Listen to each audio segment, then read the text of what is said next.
Namaste everyone, this is Sandeep and welcome to my channel Only Study. Our today's topic is Bharat में पुर्तगाली आगमन। जैसा कि आप लोगों में से कईयों की रिक्वेस्ट आई कि सर मॉडर्न हिस्ट्री के बारे में कुछ बनाइए, कुछ बताइए, तो मैंने आपके लिए एक वीडियो बनाया है। इसमें हम पूरी पुर्तगाली जो हिस्ट्री है उसको कवर करेंगे।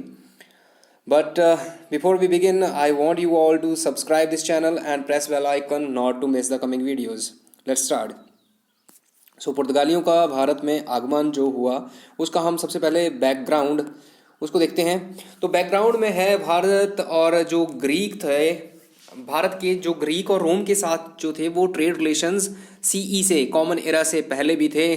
और मार्क पोलो 1254 टू 1324 एक यूरोपियन यात्री था जो चीन की यात्रा करके गया यहाँ से, और उसने ईस्टर्न साइड की, मतलब जो चीन और आसपास के जो एरिया से, इनमें उसने बताया कि बहुत ही समृद्धि है, लोग बहुत ही खुश हैं, बहुत ही अमीर हैं।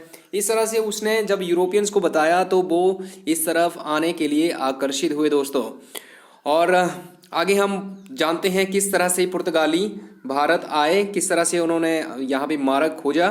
तो सबसे पहले व्यापार जो था, व्यापार के विस्तार से पहले भी यूरोपीय यात्री जो थे वो भारत आते रहे। लेकिन ये इम्पॉर्टेंट चीज़ जो हुई दोस्तों, केप ऑफ गुड होप से होकर Vasco D gamma. Vasco D gamma कब आया था दोस्तों? 17 मई 1498 को भारत पहुंचा। तो इसने भारत के इतिहास को प्रभावित किया। यहाँ से चैप्टर स्टार्ट होता है पुर्तगालियों का भारत में। तो चलो मैं आपको बता देता हूँ कि पुर्तगाल कहाँ जैसे है।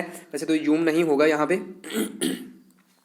तो यहाँ जैसे स्पेन के साथ ये यहाँ पे पड़ता है पुर्तगाल, ठीक है।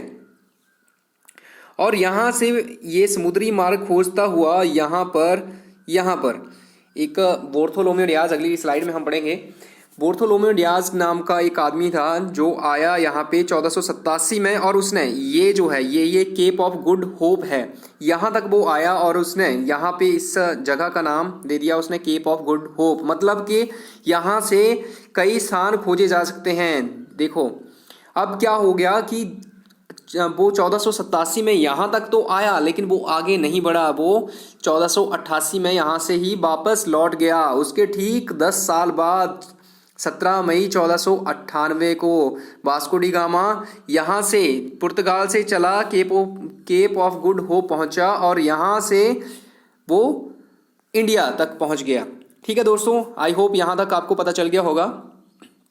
तो पुर्तगालियों का यहाँ पे आने का मकसद क्या था? एक तो था दोस्तों पुर्तगाली अपने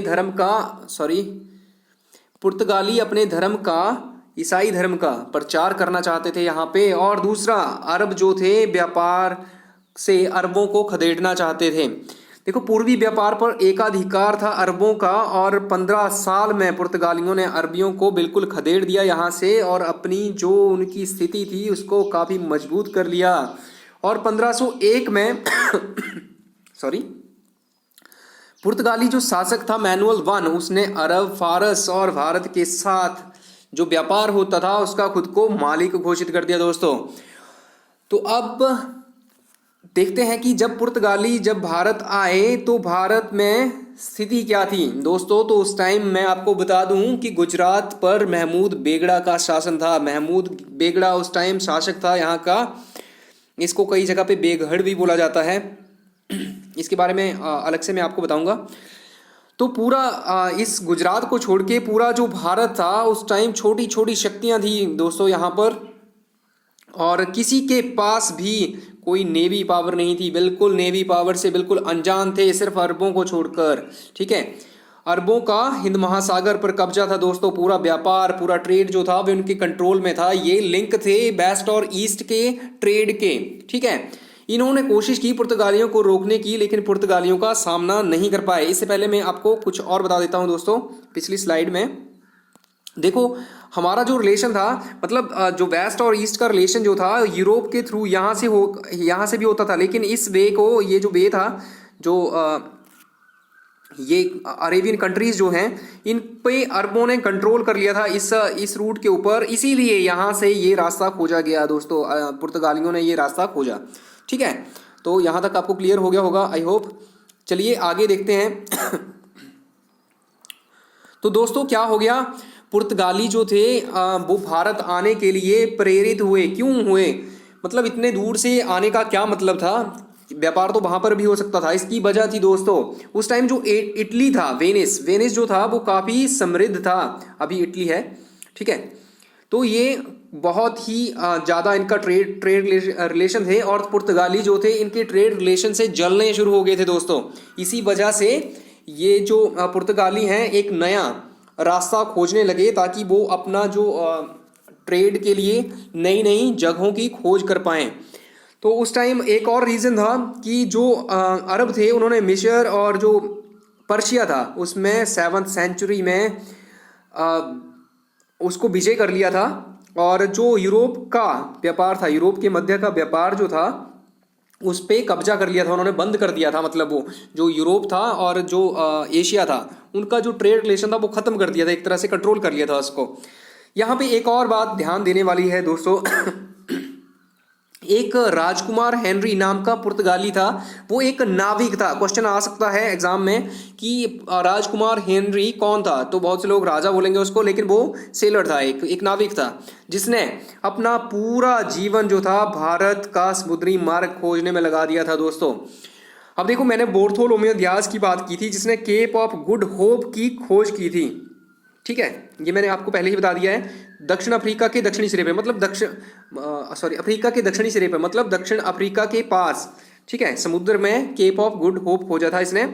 और इसने बोला कि यहाँ से कोई अलग नई कंट्रीज जो हैं उनको, नए स्थानों को खोजा जा सकता है।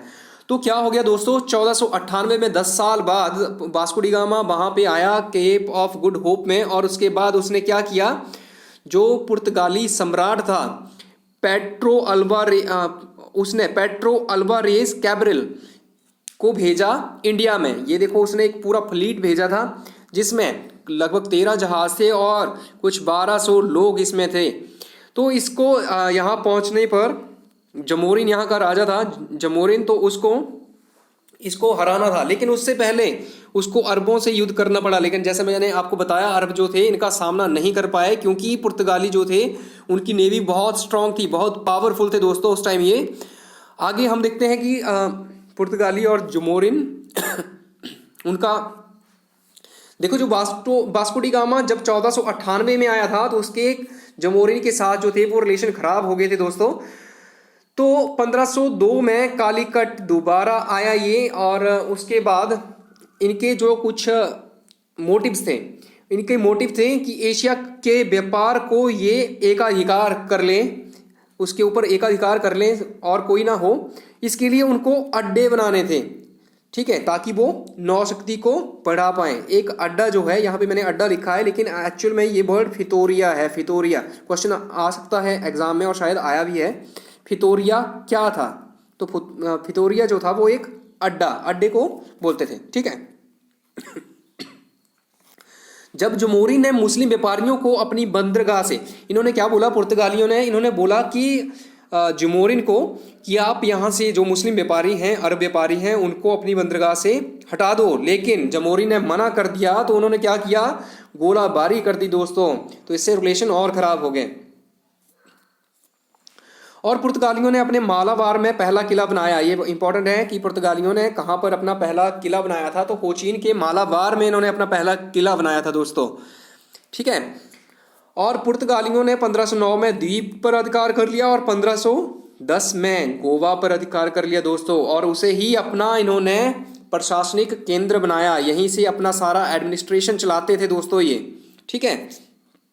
अब क्या हुआ, स्पेनिश सम्राट जॉर्ज फिफ्थ जो था स्पेन का, उसने क्या किया, हिंद महासागर में उसके जितने भी हित थे, मतलब जितने भी उसके फायदे थे, उस सबको उसने फिलीपींस तक सीमित कर लिया खुद को, ठीक है। इसके बाद क्या हो गया, पुर्तगाली जो थे वो जो ईस्टर्न ओशियन रीजन जो था उसके एक छत्र बादशाह हो गए, और उस्तादो द इंडिया कहलाए। उसके बाद उनको बोला गया उस्तादो द इंडिया, ठीक है। सिर्फ इनका ही कंट्रोल रह गया था इसके ऊपर। तो उसके बाद दोस्तों क्या हुआ, जो भारत में पुर्तगाली साम्राज्य था उसके बारे में हम देखते हैं। तो 1505 में भारत जो था, भारत में पुर्तगाली इतिहास आरंभ हुआ। कैसे आरंभ हुआ? पुर्तगाली जो सम्राट था उसने 3 साल के लिए दोस्तों पुर्तगाली गवर्नर नियुक्त कर दिया भारत में अपना, और उसको बहुत सी सुविधा और बल प्रदान किया। मतलब उसको फोर्स भी दी, साथ में सेना दी, हथियार दिए, पैसा दिया और उसको स्ट्रांग बनाया। ठीक है, तो ये पहला जो गवर्नर था इसका नाम था फ्रांसिस्को डी अल्मेडा, और इसे ये बोला कि आप अदन, आरमूद और मलक्का को जब्त कर लो और मुस्लिम व्यापार जो है उसको सारे को नष्ट कर दो। ठीक है, तो इसको उत्तर अफ्रीका में मूर के साथ युद्ध करना पड़ा था दोस्तों। और 1507 में मिस्र और गुजरात की संयुक्त सेना जो थी अल्मेडा के साथ लड़ी और उसको द्वीप से हटाकर हरा दिया था दोस्तों। और ये जो बैटल था इसमें इसका बेटा भी मारा गया था। तो ये 1507 में हुआ था, मिस्र और गुजरात की संयुक्त सेना। ठीक है, अगले ही वर्ष क्या हुआ, अल्मेडा में इसने दोनों सेनाओं को ध्वस्त कर दिया, बदला ले लिया दोस्तों अपने बेटे की मौत का और अपनी हार दोनों का। ठीक है, उसके बाद दोस्तों ये अल्फांसो डी अल्बुकरक दूसरा पुर्तगाली गवर्नर बना, और ये बहुत इंपॉर्टेंट रहेगा। 1509 में वायसराय नियुक्त हुआ ये, और इसने भारत में पुर्तगाली सत्ता की स्थापना में अहम भूमिका निभाई दोस्तों। तो ये क्वेश्चन बन सकता है कि पुर्तगाली सत्ता को स्थापित करने में अहम भूमिका किसकी थी? तो सब सोचेंगे कि पहला गवर्नर है, लेकिन ये दूसरा था, अल्बुकरक। ठीक है, तो अल्बुकरक ने 1510 में बीजापुर से गोवा छीन लिया था। जो गोवा पर अधिकार हुआ था 1510 में पुर्तगालियों का दोस्तों, वो इसी ने किया था, अल्बुकरक ने ही किया था। क्यों किया था? देखो, गोवा जो था एक बहुत ही अच्छा नेचुरल बंदरगाह था ये। ठीक है, और इसमें पुर्तगाली जो थे वो मालाबार व्यापार का नियंत्रण करते थे। यहीं से उन्होंने अपना सारा जो व्यापार था वो नियंत्रित किया, और जो आसपास के एरियाज थे गोवा के वो भी इसी से इसी वजह से जीत पाए वो, कि उनका गोवा के ऊपर अधिकार था। ठीक है, और यहीं से ये जो आसपास के जो राजा थे उनके ऊपर भी नजर रखते थे। तो अल्बुकरक जो था इसने हिंदू महिलाओं के साथ विवाह करने की नीति अपनाई थी। ठीक है, और 1515 में मलक्का और कुर्मुस जो था, ये दो एरियाज जो थे ये पुर्तगालियों के कब्जे में आ गए, और इससे पुर्तगालियों की जो नेवी थी वो बहुत स्ट्रांग हो गई। हाँ, एक चीज़ और ध्यान देने वाली है कि अलेक्जेंडर के बाद जो यूरोपियों ने द्वारा कब्जा किया गया था इंडियन रीजन का, वो गोवा था। ठीक है, चलिए अब आगे देखते हैं कि पुर्तगालियों का व्यापार के ऊपर प्रभुत्व कैसे बना। तो देखो, इनका जो बंदरगाह था मेन वो नागपट्टनम था। ठीक है, और बंगाल का शासक था महमूद शाह। ठीक है, तो 1536 में इसने पुर्तगालियों को चटगांव और सतगांव में फैक्ट्री लगाने की परमिशन दे दी। ठीक है, इससे पहले क्या हुआ था, इन्होंने हुगली में अकबर से और बुंदेल में शाहजहां की अनुमति से इसके बाद इसने कारखाने लगाए इन्होंने। ठीक है, 1506 में जो मसाले के लाभदायक व्यापार जो था उस पर राजा ने कंट्रोल करना चाहा, तो पुर्तगाली उसके साथ भिड़ गए थे दोस्तों। और इन्होंने क्या किया कि कॉर्टेज एक व्यवस्था थी उसको लागू कर दिया। इसमें क्या होता था दोस्तों कि जो जहाज जो थे वो हिंद महासागर से गुजरते थे, उनको जो वायसराय होता था इनका उससे पास लेना पड़ता था। अगर कोई पास नहीं लेता था उस जहाज को लूट लेते थे ये दोस्तों। तो उन्होंने ऐसा शुरू कर दिया जब राजा ने ये मसाले के व्यापार के ऊपर नियंत्रण करने की कोशिश की। ठीक है, तो पुर्तगालियों की इस तरफ ढाक के क्या कारण थे, मतलब उनका कंट्रोल इस तरह से, मतलब एक दूसरे एरिया से, दूसरे रीजन से, दूसरे कॉन्टिनेंट से आकर इन्होंने अपना ऐसे पावरफुल कैसे हो गए? तो इसकी वजह ये थी कि उस टाइम इंडिया में जो थे वो मुगल थे, और मुगल जो थे वो दिल्ली में, तो इतने दूर उनका डायरेक्ट कंट्रोल नहीं था एक तो, और दूसरा नेवी पावर के बारे में मुगल बिल्कुल नहीं जानते थे। ठीक है, अब देखो व्यापार कैसे करते थे इनके पास। देखो उस टाइम जो था वस्तु विनिमय मतलब एक चीज़ों को एक्सचेंज करके व्यापार होता था, लेकिन पुर्तगालियों के पास ऐसी कोई चीज़ नहीं थी। और तो ये सोने चांदी और बहुमूल्य रत्नों से, डायमंड वगैरह से ये ट्रेड करते थे यहाँ पे। ठीक है, और मालाबार और कोंकण तट जो थे उससे सबसे ज़्यादा काली मिर्च निर्यात होती थी दोस्तों। और भारत में अगर पुर्तगाली प्रशासन की बात करें तो जो वायसराय था वो ही चीफ था यहाँ पे, लेकिन बाद में जब उसका चर्च के साथ उसका विवाद हुआ, कन्फ्लिक्ट्स हुए, इनके डिस्प्यूट पैदा हो गए, तो इसकी शक्तियाँ जो थी वो कम हो गई। अब उसके बाद बना दोस्तों वायसराय नीनो दा कुन्हा। ये 1529 में इसने भार संभाला। और जो मेन चीज़ की इसने दोस्तों वो थी कोचीन से गोवा अपना मुख्यालय स्थानांतरित करना। ये इंपॉर्टेंट काम इसने किया था।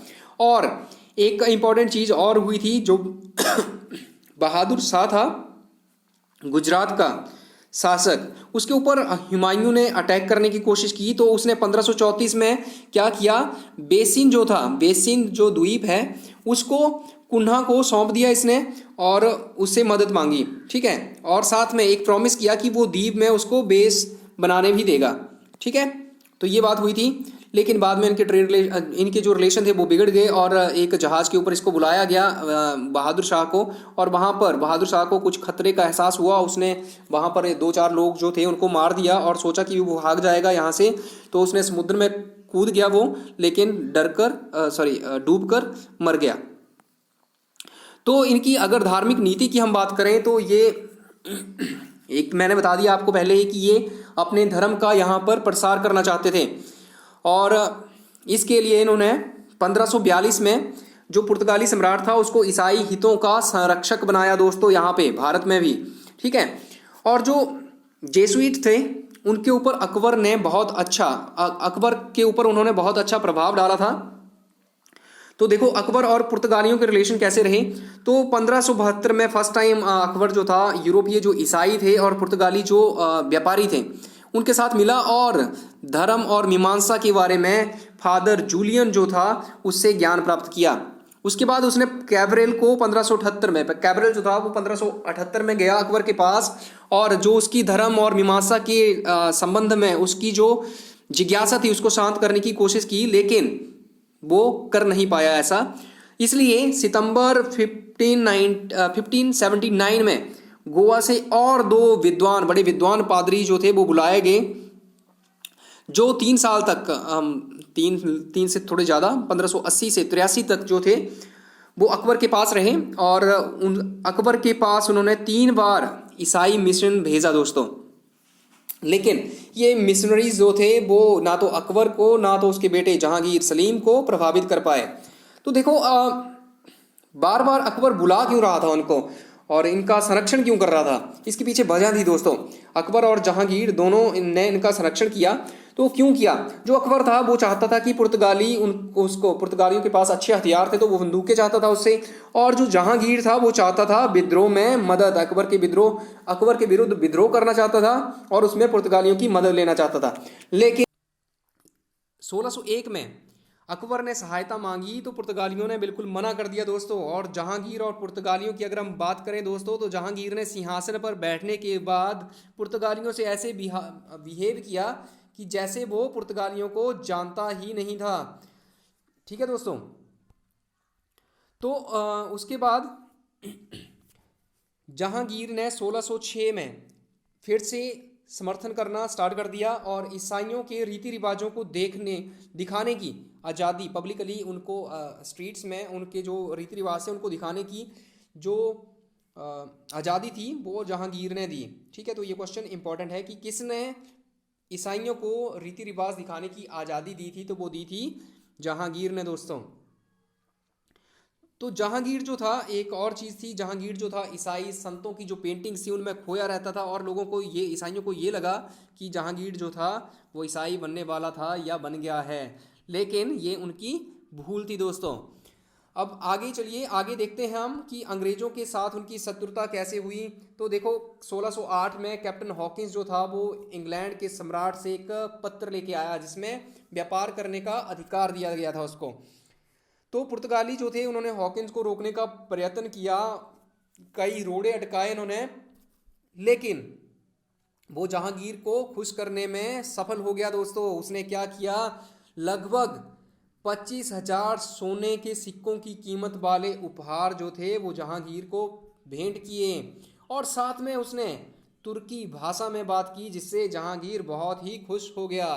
ठीक है, आगे देखो मुगलों के साथ। अब ये जो घटना हो गई, जहांगीर खुश हो गया, इसने क्या किया, 400 का मनसब दे दिया इसको दोस्तों, हॉकिंस को। तो इससे मुगलों से ये जलने लगे, मुगलों के प्रति इन्होंने शत्रुता रख ली।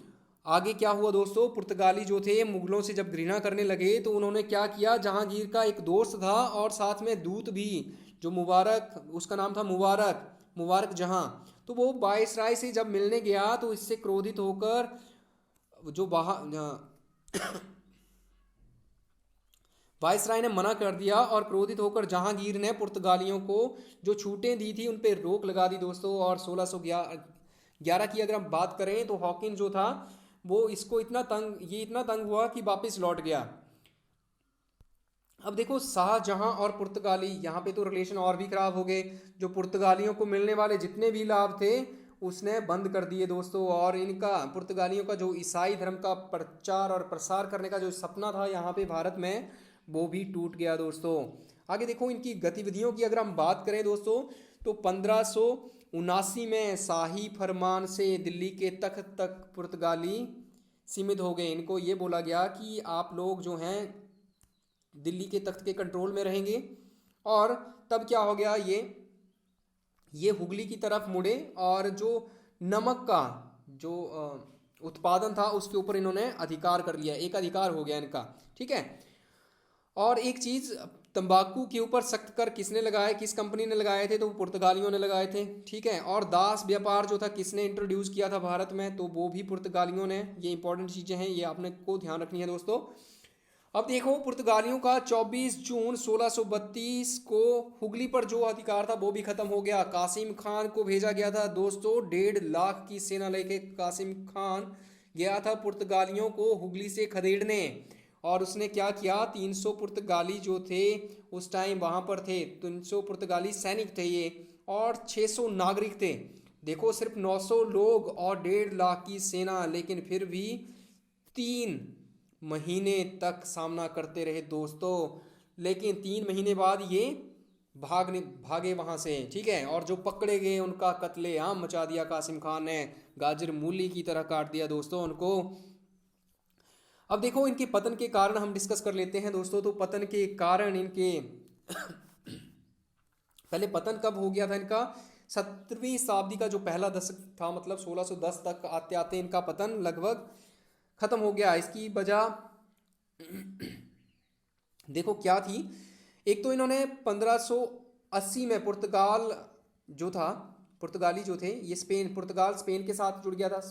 और जैसे ही स्पेन का पतन हो गया यूरोप में, तो यहाँ पे इनका भी पतन हो गया। ठीक है, दूसरा, पुर्तगाली जो समाज था उस पर कुलीन वर्ग का बहुत प्रभाव था और सम्राट जो था वो निरंकुश था। ठीक है दोस्तों, उसके अलावा पुर्तगाली जो थे वो बहुत ही धर्मांध थे, धर्म के लिए कुछ भी कर सकते थे। और ये मतलब कंपनी के फायदे के लिए नहीं, सिर्फ अपने फायदे के लिए ही सीमित थे। और दूसरा, ये भारतीय जनता और शासकों के प्रति जो थे असहिष्णु रहे। ठीक है, इन्होंने सहन नहीं किया उनको जरा भी। और बाकी इन्होंने दूसरी जो यूरोपीय कंपनियां आने लगी उनके साथ लगातार लड़ाइयाँ करते रहे दोस्तों। तो ये वजह थी इनके पतन की कारण की। इसमें मेन वजह ये थी कि इन्होंने खुद ही ध्यान अपना कम कर लिया था यहाँ पे, जब इन्होंने ब्राज़ील की खोज कर ली।